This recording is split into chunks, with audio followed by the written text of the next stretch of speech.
You read the title correctly. I actually left Japan. After 5 years of living in Japan and 13 years of living abroad, I finally came back to my home country. And it's definitely not a recent thing because this actually happened last year. So, this announcement is painfully late, which I'm very much aware of. I just needed to properly prepare for this moment. Okay, so let me start from the very beginning. I left my country when I was 16 years old. Okay, this is not gonna be such a long story as it seems, okay? I'm gonna try to make the long story short, but I feel like a little bit of background is needed. I just got a message. I left my country when I was 16. I went to the USA and I spent a year there. This experience kind of sparked interest in me in traveling and exploring and living in foreign countries.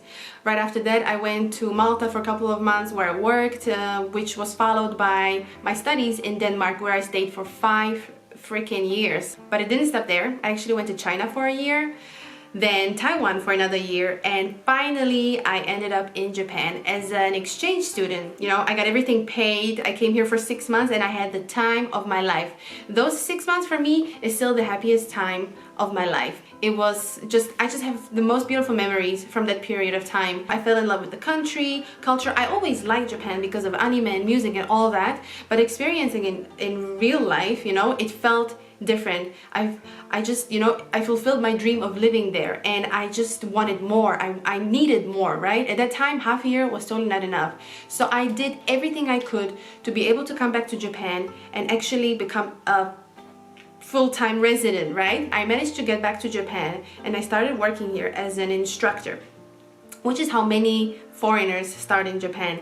It's not the best way to start if you're not really passionate about teaching, if you don't really like to connect with people. For me, it was a pretty good beginning, you know. I can't say that I had the most fun on the job, but it was enjoyable because I got to meet so many interesting people and I actually got to make some nice friendships. But of course, after some time, I started feeling like this career path was not the right one, or at least I felt like I would like to upgrade it in a way. I knew I wanted to be creative on my job. I wanted to maybe work with videos. I already enjoyed making videos in my free time. I wanted to also be able to show the beauty of Japan to the wider audiences.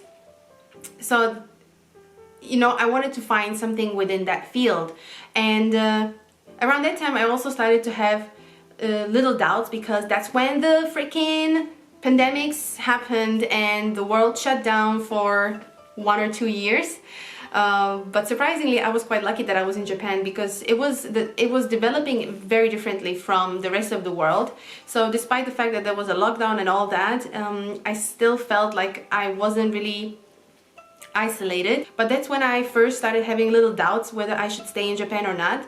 Already at that time, my family was calling me home. They were like, you should be here.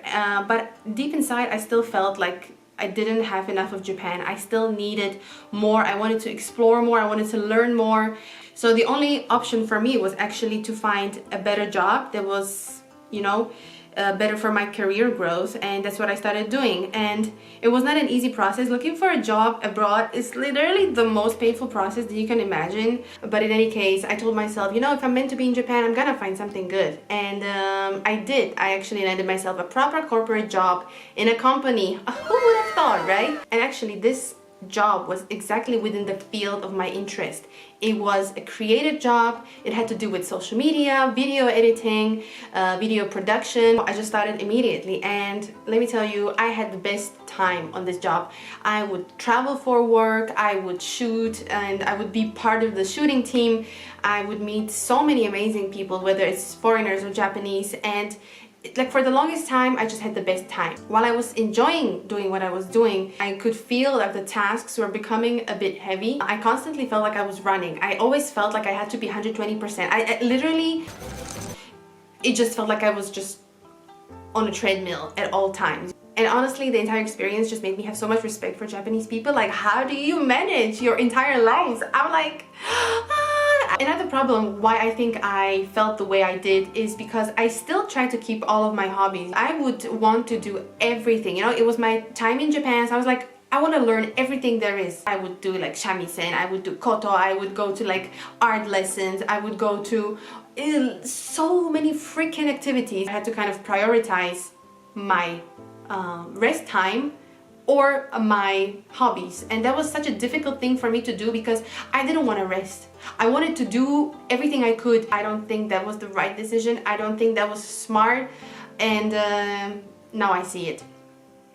It got to the point where I had so little energy that right after work, I would just go, I would skip the gym, I would skip everything that I love, and I would just go home, eat something, maybe from combini, or if I had the little energy, I would make some soup, and then I would just lie on my futon, scrolling mindlessly on TikTok until I fell asleep. And I repeated this routine for months. I felt empty. I felt like I needed to get out. It was also around that time I stopped being active on my social media or YouTube, you know. Before that I had so much motivation to create and make my own videos, make my own content. All of a sudden when I had to work with it for the entire day, the last thing I wanted to do when I got home was edit my own videos. So I became extremely inactive online, which is not a big deal. I don't know, like my mental health wouldn't have managed.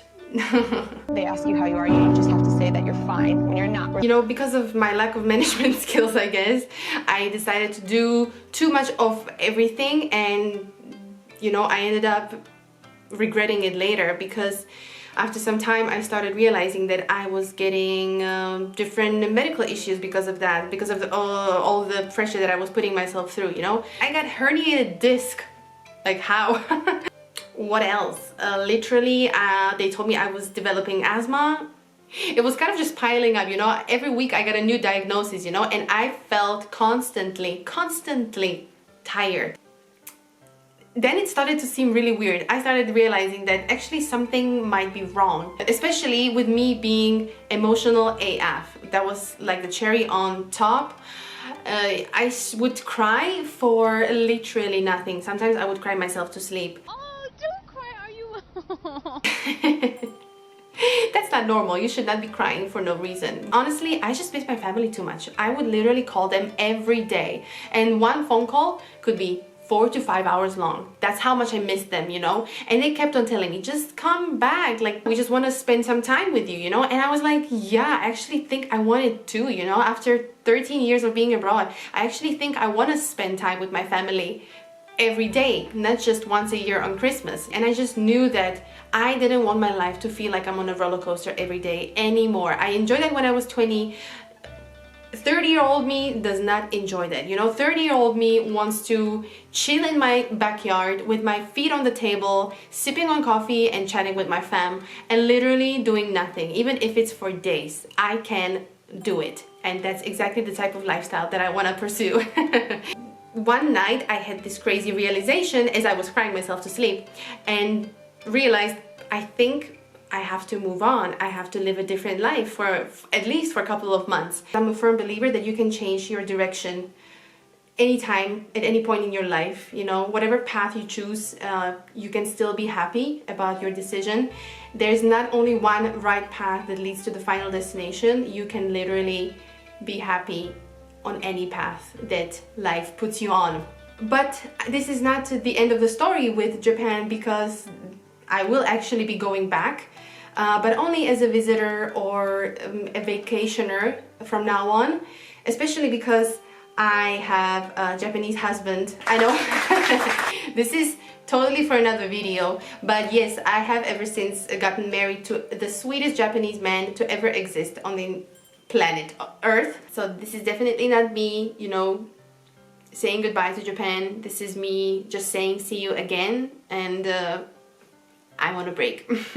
And I wanted to let you know that I'm really good, you know, and I've gotten more energy, I've gotten more motivation to be creative again, and I've had this urge to edit videos, you know, which I haven't felt for like the longest time. So anyways, if you want, stay tuned. If not, that's too bad. Thank you very much for waiting, and thank you for being around for like the longest time of me not being here. And thank you for just being around, you know. I really appreciate it. And I hope to see you in the next video. Have a great day. Take a break. Take a breather. And enjoy. Bye.